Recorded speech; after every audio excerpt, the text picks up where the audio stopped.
Hello friends, welcome to the new episode of my channel. আমি Prince এবং এই ভিডিওতে বেশ কয়েকটা আপডেট তোমাদেরকে দেবো। তো একদম প্রথমে যেটা নিয়ে মূলত কথা বলবো, দুটো ট্রেলার রিলিজ ডেট নিয়ে। তো একদম প্রথমে কথা হবে গ্রাউন্ড জিরো, যেটা ইমরান হাশমির আপকামিং মুভি। তো সেটার ট্রেলার রিলিজ ডেট জানিয়ে দেওয়া হয়েছে ইমরান হাশমির তরফ থেকেই। তো 7 তারিখে অর্থাৎ পরশু দিন এই সিনেমাটা কিন্তু ট্রেলার আসতে চলেছে। টিজার বেশ ইমপ্রেসিভ ছিল, দেখা যাক ট্রেলার কেমন হয়।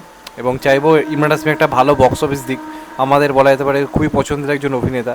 তো দেখা যাক এটা দিয়ে Imran Hashmi properly solo hero হিসেবে একটা ভালো কামব্যাক হতে পারে কিনা। কন্টেন্টে তো দম আছে, এবার শেষ পর্যন্ত সেই ভাগ্যটা ফেভার করে কিনা, কারণ পারফরমেন্স তো বেশ ভালো লেগেছিল টিজারে। পারফরমেন্স নিয়ে কোনো সন্দেহ নেই, কিন্তু কতটা দর্শক সাপোর্ট করবে সেটা একটা দেখার ব্যাপার রয়েছে। তো দেখা যাক লাস্ট অব্দি কী হয়। এর পরবর্তী আপডেটটা রেড টু এর ট্রেলারকে কেন্দ্র করে। তো রেড টু এর ট্রেলার আসতে চলেছে 8 তারিখে, অর্থাৎ গ্রাউন্ড জিরো ট্রেলারের ঠিক পরের দিনই। তো দেখা যাক এই ট্রেলারটাও কেমন হয়। টিজার বেশ ভালো লেগেছিল, এবং এটা একটা এমন প্রজেক্ট যেটা হিট হওয়ার কিন্তু হিউজ একটা চান্স রয়েছে। মানে অজয় দেবগনের শিওর শট একটা হিট প্রজেক্ট, এটা কোথাও গিয়ে হতে পারে। তো দেখা যাক মানে সেটাই আলটিমেটলি হয় কি না। তো এটার ট্রেলার কিন্তু 8 তারিখে আসতে চলেছে। তো দেখা যাক শেষ পর্যন্ত এই ট্রেলারগুলো কেমন হয়। তোমাদের কেমন এক্সপেকটেশন এগুলো নিয়ে অবশ্যই কিন্তু কমেন্টে জানাতে ভুলো না।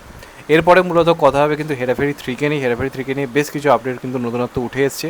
প্রথমত প্রিয়াদর্শন রিসেন্টলি একটা ইন্টারভিউতে জানিয়েছে যে এখানে কিন্তু তিনটে যে ক্যারেক্টার রাজু, শাম এবং বাবু ভাইয়া, এই তিনটে ক্যারেক্টারেরই কিন্তু বয়স্ক অবস্থা দেখানো হবে। মানে তিনটে ক্যারেক্টারেরই বয়স হয়েছে, এইভাবে কিন্তু গল্পটা এগোবে, এবং এটা একটা সঠিক সিদ্ধান্ত। কারণ এখন দেখো, এখন অক্ষয় বলি বা সুনীল শেট্টি বলি, এদের লুক তো আর আগের মতো হওয়া পসিবল না। একমাত্র বাবু ভাইয়ের ক্যারেক্টারটা একটু বয়স্ক ক্যারেক্টার ছিল, তাকে তাও মানিয়ে যাবে।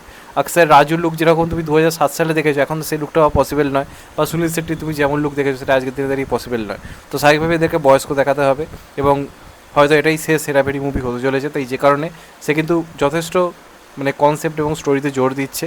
তো দেখা যাক কী হয়।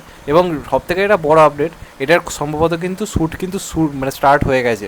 মাঝখানে খবর আসছিল যে শ্যুট স্টার্ট হতে দেরি আছে, কিন্তু এখন যেটা খবর যে এরা কিন্তু চুপি সারে বেশ কিছু শ্যুটিং অলরেডি কাজ শুরু করে দিয়েছে, এবং সম্ভবত একটা প্রোমো শ্যুট পর্যন্ত করা হয়েছে এই হেরাফেরি 3 এর জন্য।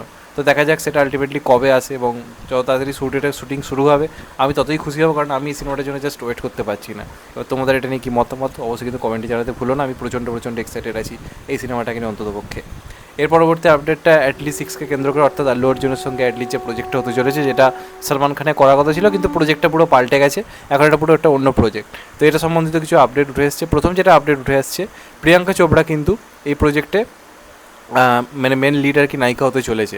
এবার যদি এটা হয় তাহলে বুঝতে হয় প্রিয়াঙ্কা চোপড়া কিন্তু ব্যাক টু ব্যাক বেশ কিছু বলিউড কাজ করছে। বলিউড থেকে বহুদিন সে একটা গ্যাপ নিয়েছিল, বা বলা যেতে পারে ইন্ডিয়ান ফিল্ম থেকে যদি আমি হিসাব করে বলি, তাহলে সেটা কিন্তু অনেকদিন পর তার গ্যাপ মিটিয়ে সে কিন্তু পরপর কিছু কাজ করছে। অলরেডি SSMB 29 রয়েছে, প্লাস এই প্রজেক্টেও সে কিন্তু অংশ হতে চলেছে, এমন তথ্য উঠে আসছে। আমরা তাকে আল্লু অর্জুনের বিপরীতে দেখতে পাবো। তো জুটিটা মারাত্মক লাগতে পারে। প্রিয়াঙ্কা চোপড়া একজন দারুণ অভিনেত্রী, আল্লু অর্জুনকে নিয়ে তো আলাদা করে কিছু বলারই নেই, তাও অ্যাটলির মতো একজন পরিচালক। তবে এখানে প্লট থেকে যেটা উঠে আসছে একটা ব্যাপার, এখানেও কিন্তু মেন হিরোর দুটো ক্যারেক্টার থাকতে চলেছে, দুটো পার্ট থাকতে চলেছে, যেটা অ্যাটলিস্ট সব সিনেমাতেই থাকে। এটা কোথাও গিয়ে একটু অবাক করছে যে সব সিনেমাতেই সেম, যদিও মজা লাগে কিন্তু দেখতে।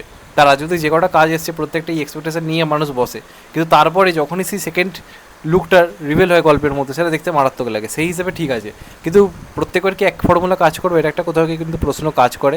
তো দেখা যাক অ্যাটলি যেহেতু হোয়াটসঅ্যাপ তো রয়েছে, সে এমনভাবে হিরোকে প্রেজেন্ট করবে সেটা দেখার জন্যই হলে দিতে ইচ্ছে করবে। বাদবাকি গল্পে কী আছে সেটা কোনো ম্যাটার করে না। প্লাস আল্লু অর্জুন নামটাই এই মুহূর্তে এই কাফি। তো দেখা যাক শেষ পর্যন্ত কী হয়। তোমাদের এটা নিয়ে কী মতামত অবশ্যই কিন্তু কমেন্টে জানাতে ভুলো না। এরপরে কথা হবে খুবই বড় একটা আপডেট নিয়ে, এবং এটা দারুণ একটা আপডেট যারা দেবদার ফ্যান্স তাদের জন্য তো অবশ্যই। তো দেবদার রিসেন্ট রিলিজ হওয়া সিনেমাগুলোর মধ্যে যেটা প্রত্যেকের মনে দাগ কেটেছিল সেটা হচ্ছে প্রধানে দেবদার পুলিশ ক্যারেক্টারটা লোকে প্রচণ্ড পরিমাণে পছন্দ করে, এবং সিনেমাটা যেভাবে শেষ হয় প্রত্যেকে চাইছিল যেন প্রধান 2 আসে, আবার আমরা দেবদাকে প্রধান হিসেবে দেখতে পাই। এটা প্রত্যেকের একটা কোথাও গিয়ে একটা মনের মধ্যে একটা চাওয়া তো ছিলই। তো এটা নিয়ে রিসেন্ট একটা ইন্টারভিউতে দেবদা মুখ খুলেছে, এবং সেখানে তাকে প্রশ্ন করা ব্যাপারটা নিয়ে, এবং দেবদা কিন্তু নিজেই একটা বড় চমক দিয়েছে। দেবদা রিসেন্টলি জানিয়েছে যে সে কিন্তু প্রধানের অলরেডি স্ক্রিপ্টিংয়ের কাজ কিন্তু করছে, পুরোপুরি প্রধানের স্ক্রিপ্টের ওপর যে লেখার জায়গা কীরকম ধরনের হবে, কী হবে, বা গল্পের যে প্লটটা সেটা পুরো দেবদা নিজে লিখছে। এবং যদি তাই হয় তাহলে চ্যাম্পের পরে কিন্তু আমরা আবার পুরো দেবদাকে রাইটার হিসেবে দেখবো। চ্যাম্পের রাইটিং দেবদা করেছিল, সেটা আমরা সবাই জানি সেই সময় দাঁড়িয়ে।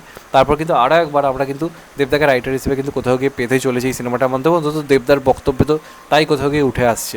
তো আবার দেবদাকে আমরা পুলিশ ইন্সপেক্টর হিসেবে পাবো, প্রধান হিসেবে পাবো। এবং প্রথমটাও কিন্তু বেশ বড় সড়োভাবে সিনেমাটাকে বানিয়েছিল, মানে মাস আর ক্লাস দুটোকে মিলিয়ে আমার তো ব্যাপক লেগেছিল সিনেমাটা। তো শেষ পর্যন্ত যদি এটা হয়, এটা একটা ভালো সিদ্ধান্ত হবে, কারণ প্রধান 2 আমি মন থেকে চাইছিলাম হোক। প্রধানটা এত ভালো লেগেছিল, এবং এবারও যদি প্রধানকে ফিরিয়ে আনা হয় এবং অন্য কোনো জায়গায় তাকে ট্রান্সফার করানো হয়, এবং সেখানকার রাজ্যের যে দুর্নীতিগুলোকে যদি ঠিকঠাকভাবে তুলে আনতে পারে, এটা কিন্তু দারুণভাবে ওয়ার্ক করে যাবে। কারণ ওটিটিতে এই সিনেমাটা রিলিজের পরে আরও প্রচুর লোকের কাছে পছন্দ হয়েছিল, এবং এখন দেখছো তো কতগুলো সিরিয়াস ইস্যু যেগুলো সিনেমায় দেখেছে বর্তমানে কোথাও গিয়ে কিন্তু মিলে যাচ্ছে। তো এর একটা সময় থেকে এগিয়ে থাকা সিনেমা ছিল, বক্স অফিসেও সফল হয়েছিল বড় সড়ো ক্লাসের মধ্যে এসে। তো সেখান থেকে এটা যদি পার্ট 2 আসে আই থিঙ্ক খুব ভালো হবে। তোমাদের এটা নিয়ে কি মতামত অবশ্যই কমেন্টে জানাতে ভুলো না। চ্যানেলটা নতুন হলে চ্যানেলটা সাবস্ক্রাইব করে দিও and get the bell icon. ভালো থেকো সবাই, টেক কেয়ার, নমস্কার। আবার দেখা হবে এখন তো, বাই। সবাই ভালো থেকো, সুস্থ থেকো, নমস্কার, টেক কেয়ার, আবার দেখা হবে। ভালো থেকো সবাই, টেক কেয়ার।